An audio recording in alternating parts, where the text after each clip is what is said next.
Oke, ini kita harus bahas dari dasar dulu ya. Pertama aku pengen nge-quotes, aku pernah nggak ngomong sama lu tentang Michael H. Hart? Belum. Belum ya? Oke. Jadi ada satu buku judulnya 100 The Most Influential People of All Times. Nah, itu dikatakan bahwasannya nomor 1 adalah Nabi Muhammad. Yang menarik nomor 2 adalah Isaac Newton. Yang ketiga adalah Yesus Christ. Coba gimana lu sebagai misalnya contoh ya, kalau ada orang Kristen ngelihat ini kira-kira gimana? Mereka kontroversi nggak? Yang nulis Kontroversi bukan lah. kontroversi. Yang Dan nulis mereka siapa? tanya, yang nulis bukan orang Muslim. Michael H. Hart namanya. Hah. Nah terus mulai ketika diprotes, kenapa kamu kok berani-beraninya menulis Yesus nomor 3 setelah Isaac Newton? Di bawah Isaac Newton lagi. Iya betul, Isaac Newton nomor 2. Kok bisa? Coba lihat pengikutnya siapa yang lebih banyak. Yesus lah. 1,7 miliar. Ya kan waktu itu at that time. Islam waktu itu 1,4 atau 1,5.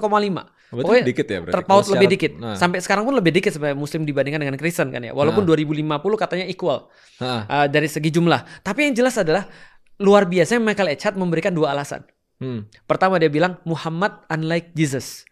Dia bilang Muhammad tidak seperti Yesus karena Muhammad ini menurut alasan Michael H. Hart dia menguasai 2 dunia sekaligus. Dia menguasai dunia sekular dan dia menguasai dunia religius.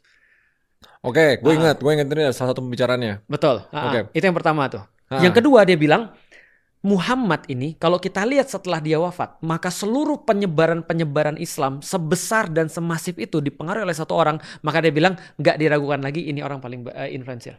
Kenapa itu nggak berlaku yang sama buat Yesus? Nah dia bilang gini, pertama Yesus berbagi peran dengan Paulus. Maka Paulus masuk dalam 10 orang yang paling berpengaruh. Karena dia ini bukan kataku ya. Nanti aku yang diprotes nanti. Udah nomor 1 sekarang radikal. Enggak lu yang radikal bukan gua.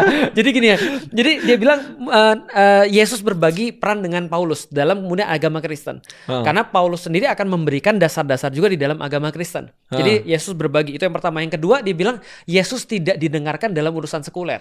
Dalam urusan duniawi. Sedangkan Muhammad ini keputusannya di masjid didengarkan, keputusannya di luar masjid didengarkan. Karena waktu itu emang title-nya pedagang kan? Pedagang, bukan pedagang. Dia sebagai kepala negara didengarkan. Kemudian ketika contoh misalnya ada yang datang pada dia bilang ini, ya Rasulullah aku minta tambang garam yang ada di sini. Rasul bilang ambil nggak apa-apa. Ada orang datang, ya Rasulullah yang kamu berikan kepada dia itu mengalir seperti lautan, besar sekali dan banyak sekali. Rasul bilang tarik balik. Keputusan ekonomi kan, memberikan atau tidak memberikan. Benar. Rasul membatasi kemudian apa yang bisa diolah sama orang, apa yang nggak boleh diolah sama orang. Nanti kita akan in depth. Tapi yang pertama adalah yang kita bisa lihat Muhammad ini keputusannya ini didengarkan baik dalam urusan religius maupun urusan sekuler atau urusan duniawi.